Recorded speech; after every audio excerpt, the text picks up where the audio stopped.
Hypothetically speaking, Mm-hmm. you're a Tupac fan, right? Mm-hmm. If the situation in Vegas never happened and he lived through, where do you think who would you put him on the level with today? Like, is he on a Jay-Z level? Is he on a, could he have faded out like a Ja Rule thing? Like, it's very interesting to think about where he would be. I mean, okay, so I mean, you got to think that there's different parts. There's the rapping side, and then there's the rapping, there's the acting. So the acting, based on interviewing the Hughes brothers, and for example, Michael Jai White, based on their assessment of his acting, they feel that he would have been a major actor. Winning Oscars and so forth. That he was really an exceptional actor. He wasn't just like, the guy in the Tyler Perry movie that's, beating up his girlfriend or something. I mean? He was like on his way. And from what I understand, he was supposed to play Will Smith's role in Independence Day, which would have put him into an action star kind of category. I mean, so forth. So I think based on the assessment of actual real directors and real actors, which I am not, I think he would have been a major actor. And I think I can't see him really fading off music-wise, considering how good he was and how well he connected to his audience and how timeless his songs were. I mean, there's lots of people that have died very early whose music has not touched the level of where Tupac's music is today. Like, you could put on Tupac songs in a club today. You can't, shout out to, I don't know, Heavy D. Like, you can't really put on Heavy D songs and get the same result. Yeah. You know what I mean? And this is not a shot at Heavy D. It's just that, Tupac's music was on a different level than a lot of his contemporaries. Mm-hmm. So, yeah, I think he would have been a major artist, if he really kept his focus on it. Yeah. But then again, I also felt that, Chris Brown could have been a major artist, but he got caught up in some of this gang shit and some of the bullshit and the Rihanna bullshit and whatever else, which ultimately steered him out of directions of being what I felt was like a Michael Jackson caliber artist. Mm-hmm. Beanie Siegel, another one of them. Like, I thought Beanie Siegel was going to be on a Tupac level. Jay-Z has said that. Yeah.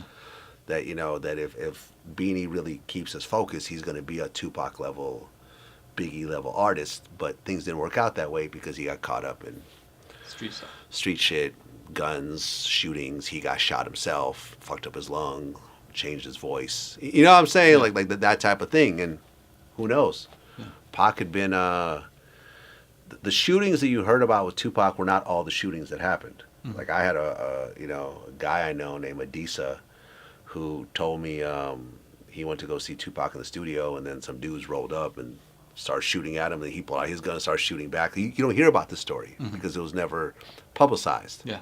But yet another shooting story involving Tupac. I mean, people like to say, oh, God is looking out for me. I'm not religious like that. It's the law of averages. The law of averages was looking out for you because those bullets grazed past you those 2, 3, 4 times. But if you get shot at enough times, you will start getting hit. Yeah. Like he got hit at Quad Studios.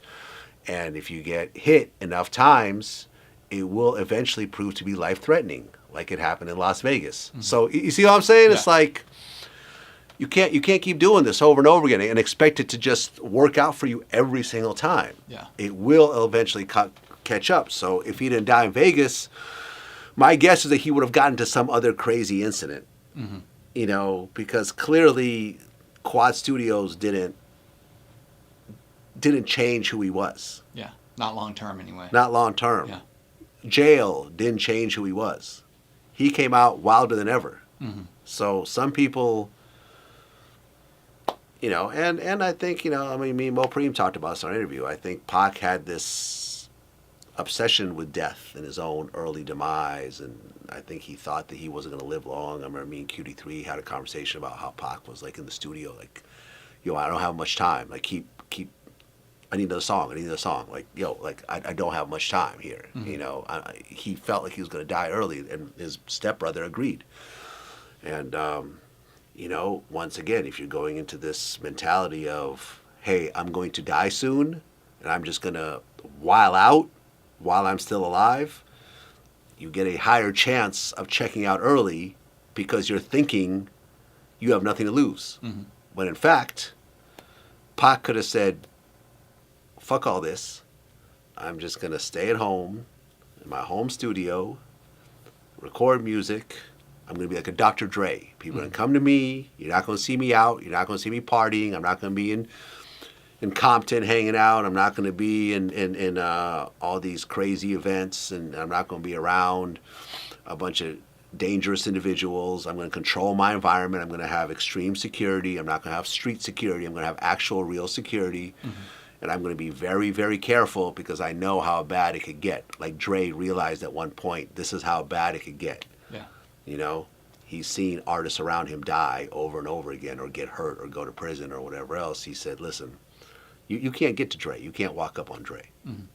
You know? And had Pac felt like he had a long timeline ahead of him, he probably would have done that. But I don't think that he did. So therefore, there was a reckless nature about what he was doing on a day-to-day basis. But that's just my take. This is I've never met Pac. Yeah. You know, I know Edie well. Me and him are friends. Yeah. So a lot of sort of the inside stuff I get is because just conversations that we've had, just hanging out. Gotcha. If you had to pick one Pac album, what would it be? All Eyes on Me. For sure. Yeah, that was my favorite album. Okay. Yeah. That was the first one I bought, actually. Really? I didn't buy Me Against the World. I didn't buy the Strictly album. I didn't buy the first one. There were songs on there that I liked. Yeah.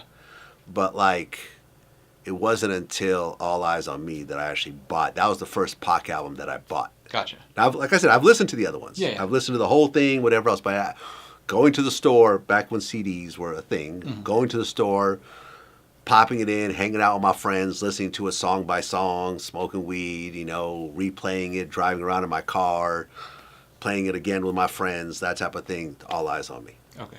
I think that the first album I bought was The Thug Life when it came out, and then Me Against the World, and then All Eyes on Me. You could go to like the mom and pop record stores and you could get it the Friday before the Tuesday release. So we would go and do that. But yeah. Yeah. I mean, all great albums. This is not disparaging his other albums. I just felt like there was always songs that I liked by him, but not complete bodies of work. Like I like Dear Mama, but I didn't really, I mean, he came out as like a bigger than life figure. Like, when I heard California Love, I'm like, oh shit, like, he's coming out tough. Like, okay, I got to hear what this album's about, and I was very, very impressed.